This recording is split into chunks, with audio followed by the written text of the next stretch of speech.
ดทีเป็นตะปลูกอย่างเนาะเป็นตะปลูกอยู่ค่ะให้มีฮอดหน่อไม้ไผ่เลี้ยงพร้อมพู้นเด้อนี่แป้นดีเป็นตาน่ายพร้อมแล้วคือทางเข้ามาจังซี้ทางดีนำเด้บ่แม่นทางแบบลุกลัง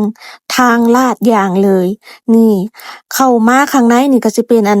หม้องมีรถเข้ามาได้นำเด้นี่มีหม้องทางเข้ารถมาได้พร้อม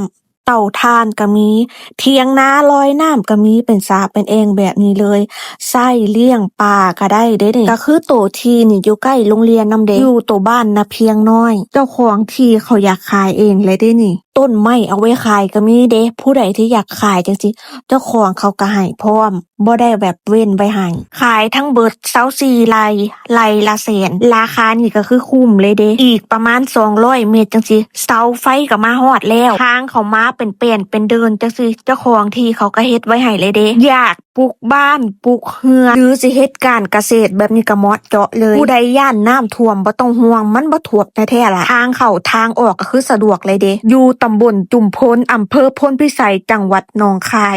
เบิ่งต้นไม้เพิ่นนี่ยังบ่ตัดออกจักอันเลยเด้นี่ผู้ใดอยากได้ไม้ไปขายอยากได้ที่พร้อมจังซี่ราคานี่ก็คือคุ้มแฮงคุ้มหลายเบิ่งกกไม้กกปักใหญ่ทั้งนี้นี่ส่วนหลายไม้นี่เพิ่นสิเอาไปเฮ็ดเฟอร์นิเจอร์เบิ่งแอ่งน้ำคลองน้ำจังซี่เพิ่นก็ขุดไว้ให้เลยเด้ผู้ใดที่แบบอยากเฮ็ด